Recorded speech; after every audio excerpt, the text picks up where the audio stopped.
मस्त पाऊस पडतोय, मग भजी तर खावीशी वाटतेच, पण पुन्हा प्रश्न येतो की खूप ऑइली होतं.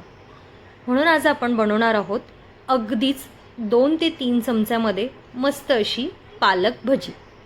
त्यासाठी मी इथे एक मोठा चमचा बेसन घेतला आहे, अर्धा चमचा तांदळाचं पीठ घेतलं आहे, एक मोठा कांदा बारीक चिरून घेतला आहे आणि कोथिंबीर स्वच्छ धुवून बारीक चिरून घेतलेली आहे.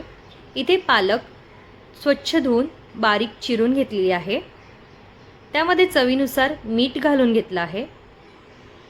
लाल तिखट, इथे तुम्ही हिरवी मिरचीसुद्धा घालू शकता. अगदी थोडीशी हळद, इथे मी अर्धा चमचा इतके अख्खे धणे हाताने क्रश करून घालणार आहे. खूप छान टेस्ट येते. त्यामध्ये अगदी थोडासा ओवा पाचक असल्यामुळे भजी बनवताना वापरायचाच, त्याने भजी जड पडत नाही. हे सर्व व्यवस्थित मिक्स करून घेऊयात आणि अगदी थोडं थोडं पाणी घालून आपण घट्टसर बॅटर बनवून घेणार आहोत. खूप पातळ बॅटर आपण बनवणार नाही आहोत.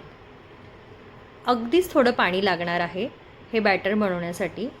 पाहू शकता आपल्याला अशी कन्सिस्टन्सी लागणार आहे.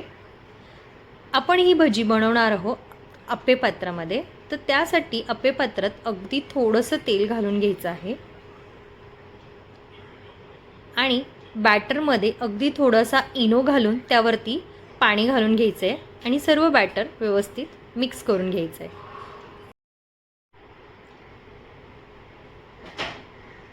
हे सर्व मिक्स करून आपण हे बॅटर आप्पे पात्रामध्ये जसं आपण आप्पे बनवतो त्याच प्रकारे घालून घ्यायचं आहे की नाही मस्त. अगदी कमी तेल आणि भजीसुद्धा खायची इच्छा पूर्ण होते आणि त्यात पालक असल्यामुळे एकदम हेल्दी. तर तुम्ही ही भजी अशी नक्की ट्राय करून पहा.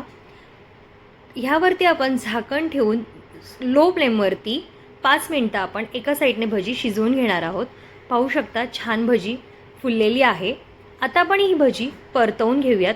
पाहू शकता अगदी अलगद परतली जाते आहे. इथे मी सर्व भजी अशा प्रकारे परतवून घेते आणि दुसऱ्या साईडने सुद्धा आपण 5 मिनटं भजी शिजवून घेणार आहोत.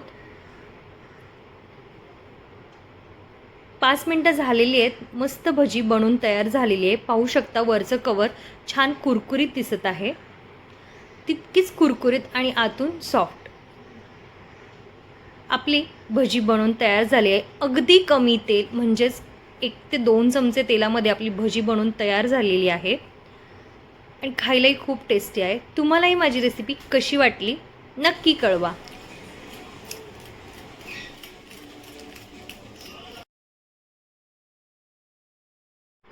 पुन्हा भेटूया अशाच एका नवीन रेसिपीमध्ये. तोपर्यंत धन्यवाद.